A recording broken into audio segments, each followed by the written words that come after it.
ఇక AP assembly సమావేశాలు రెండో రోజు కూడా కొనసాగనున్నాయి. నేడు స్పీకర్ ఎన్నిక జరగనుంది. టీడీపీ సీనియర్ నేత అయ్యన్న పాత్రుడు స్పీకర్ గా నామినేషన్ దాఖలు చేశారు. ఒకే నామినేషన్ రావడంతో అయ్యన్న పాత్రుడి ఎన్నిక ఏకగ్రీవమైంది. దాంతో ఆయనను స్పీకర్ గా ప్రకటించారు. అయ్యన్న ఇప్పటివరకు 7 సార్లు ఎమ్మెల్యేగా గెలుపొందారు. ఒకసారి అనకాపల్లి ఎంపీగాను విజయం సాధించారు. పలు శాఖలకు మంత్రిగా పనిచేసిన అనుభవం కూడా ఉంది.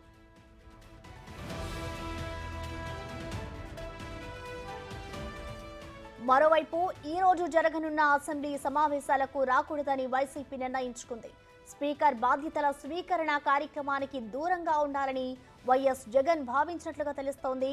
ఎన్నికైన సభాపతిని అధికార విపక్ష నేతలు ఆయన స్థానంలో కూర్చోబెట్టడం సాంప్రదాయంగా వస్తోంది. అయితే ఎప్పటి నుంచో వస్తున్న ఈ ఆనవాయితీకి జగన్ తిలోదాకాలిచ్చారు.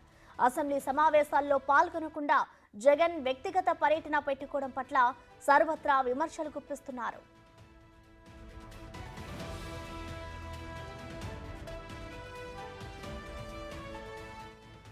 ఈ రోజు ఉదయం 10 గంటలకు తాడేపల్లిలోని నివాసం నుంచి బయలుదేరి పులివెందులకు జగన్ వెళ్లనున్నారు.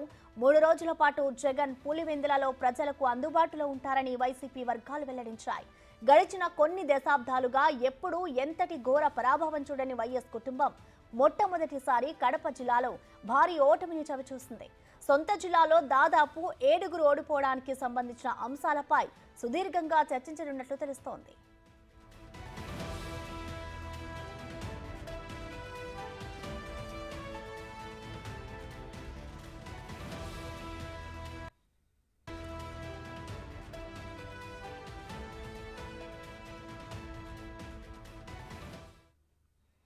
దీనిపై మరింత సమాచారం మా ప్రతినిధి సాయి శంకర్ లైవ్ లో అందిస్తారు. సాయి శంకర్, చెప్పండి, ఇవాళ రెండో రోజైతే ఏపీ సమావేశాలు కొనసాగుతున్నాయి.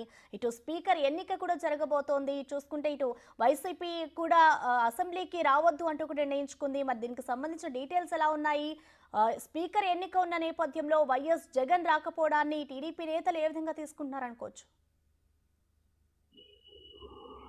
రెండో రోజు ఏపీ అసెంబ్లీకి సంబంధించి ఈరోజు మరికొద్ది సేపట్లో అసెంబ్లీ సమావేశాలు ప్రారంభం కానున్నాయి. అయితే ఈరోజు స్పీకర్ ఎన్నికకి సంబంధించినటువంటి అంశం పైన మొత్తం ప్రాసెస్ అంతా జరగనుంది. మొత్తం ఈరోజు టీడీపీకి సంబంధించినటువంటి ఎమ్మెల్యేలందరూ కూడా హాజరవుతున్నటువంటి పరిస్థితి ఉంది. స్పీకర్గా చింతకాల అయ్యన్న పాత్రుడిని ఈరోజు ఏకగ్రీవంగా ఎన్నుకునేటటువంటి పరిస్థితి కనిపిస్తుంది. ప్రధానంగా ఎందుకంటే స్పీకర్కి సంబంధించినటువంటి నామినేషన్కి నోటిఫికేషన్ వచ్చినటువంటి నేపథ్యంలో అయ్యన్న పాత్రుడు మాత్రమే దాఖలు చేయడం జరిగింది. కాబట్టి కంపల్సరీగా ఏకగ్రీవంగా ఎన్నికయ్యేటటువంటి పరిస్థితి ఉంది. అయితే ప్రతిపక్ష పార్టీ అయినటువంటి వైసీపీ ఈరోజు అసెంబ్లీకి దూరంగా ఉండేటటువంటి నిర్ణయాన్ని తీసుకోవడం జరిగింది. ప్రతిసారి స్పీకర్ ఎన్నిక జరిగేటప్పుడు తప్పకుండా పార్టీలు ఏవైతే అసెంబ్లీకి ఎన్నికైనటువంటి ప్రతి పార్టీ కూడా ఈ కార్యక్రమంలో భాగస్వాములు అవుతూ ఉంటాయి. కంపల్సరిగా తమ యొక్క నిర్ణయాన్ని ఆ రోజు స్పీకర్ ఎన్నిక సంబంధించినటువంటి ఎవరైతే ఉంటారో వారిపైన వారికి ఉన్నటువంటి అనుభవాలను కూడా ప్రతి ఒక్క పార్టీ కూడా షేర్ చేసుకునేటటువంటి పరిస్థితులు గతంలో కూడా మనం అనేక సార్లు చూసినటువంటి పరిస్థితులు ఉన్నాయి. ప్రస్తుతం అయితే మాత్రం వైఎస్ఆర్సీపీ పార్టీ మాత్రం ఈరోజు ఈ ఎన్నిక కార్యక్రమానికి స్పీకర్ ఎన్నిక కార్యక్రమానికి దూరంగా ఉన్నట్లు తెలుస్తుంది. అయితే దీనిపైన మాత్రం టీడీపీ శ్రేణులు కూడా విమర్శలు చేస్తున్నటువంటి పరిస్థితి ఉంది.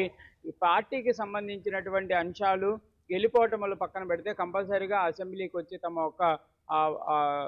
యొక్క అనుభవాలను షేర్ చేస్తే బాగుండు అనే విధంగా కూడా టీడీపీ చెప్తున్నటువంటి పరిస్థితి ఉంది. అయితే వైసీపీ శ్రేణులు ఎవరు కూడా ఈరోజు ఎన్నికకు ఎందుకు దూరంగా ఉంటున్నారనే దానికి సంబంధించినటువంటి అంశంపైన స్పందిస్తున్నటువంటి పరిస్థితి లేదు. నిన్న మాత్రం ప్రమాణ స్వీకార కార్యక్రమానికి మాత్రం వైఎస్ఆర్సీపీ ఎమ్మెల్యేలు హాజరయ్యారు. వెంటనే ప్రమాణ స్వీకారం పూర్తి చేసుకొని వెళ్ళిపోయినటువంటి పరిస్థితి ఉంది. వైఎస్ఆర్సీపీ అధినేత అయినటువంటి జగన్మోహన్ రెడ్డి కూడా నిన్న హాజరవటం జరిగింది. తన యొక్క ప్రమాణ స్వీకారం కార్యక్రమం పూర్తయిన వెంటనే అక్కడి నుంచి వెళ్ళిపోయినటువంటి పరిస్థితులు ఉన్నాయి. అయితే ఈ రోజు కంపల్సరీగా వైఎస్ఆర్సీపీ అసెంబ్లీకి వస్తుందనే విధంగా నిన్న అందరూ కూడా ఊహించినటువంటి నేపథ్యంలో ప్రస్తుతం అయితే స్పీకర్ ఎన్నికకు సంబంధించినటువంటి అంశంలో వాళ్ళైతే దూరంగా ఉంటున్నారు. ఈ రోజు అసెంబ్లీకి వచ్చేటటువంటి పరిస్థితుల్లో కూడా లేదు. ఈరోజు కడప పర్యటన కూడా మాజీ సీఎం అయినటువంటి జగన్మోహన్ రెడ్డి ఈరోజు కడపకు వెళ్ళనున్నారు. ప్రధానంగా కడపలో ఉన్నటువంటి పరిస్థితులు పార్టీకి సంబంధించినటువంటి అంశాలపైన కూడా ఆయన అయితే ఈరోజు దృష్టి పెడుతున్నట్టు తెలుస్తుంది. మొత్తంగా మాత్రం స్పీకర్ ఎన్నికకు సంబంధించినటువంటి అంశంలో వైఎస్ఆర్సీపీ ప్రస్తుతం దూరంగా ఉండటం పైన మాత్రం కొంత రాజకీయంగా అయితే చర్చలు జరుగుతున్నటువంటి పరిస్థితులు ఉన్నాయి. ప్రస్తుతం కీలకమైనటువంటి అంశమైనటువంటి స్పీకర్ ఎన్నిక కార్యక్రమానికి వైసీపీ దూరంగా ఉందంటే కంపల్సరీగా మరి రానున్న రోజుల్లో జరిగేటటువంటి అసెంబ్లీ సమావేశాలకు కూడా వచ్చేటటువంటి అవకాశాలు ఉంటాయా, వివిధ కారణాలతో వారు దూరంగా ఉండేటటువంటి పరిస్థితి ఉంటుందా అనే దానిపై కూడా కొంత చర్చ జరుగుతుంది. మరి వైఎస్ఆర్సీపీ ఈ ఈ రోజు స్పీకర్ ఎన్నికకు సంబంధించినటువంటి అంశంలో దూరంగా ఉండటం పైన ఏ విధంగా స్పందిస్తుంది అనేది కూడా చూడాల్సినటువంటి పరిస్థితులు ఉన్నాయి. ప్రస్తుతం అయితే ఇప్పటి వరకు అయితే ఈ కార్యక్రమానికి దూరంగా ఉంటామనే విధంగా చెప్పినటువంటి పరిస్థితి ఉంది, కానీ ఎందుకు దూరంగా ఉంటున్నాం అనే దానిపైన మాత్రం వైసీపీ శ్రేణులు ఎవరు కూడా మాట్లాడుతున్నటువంటి పరిస్థితులే.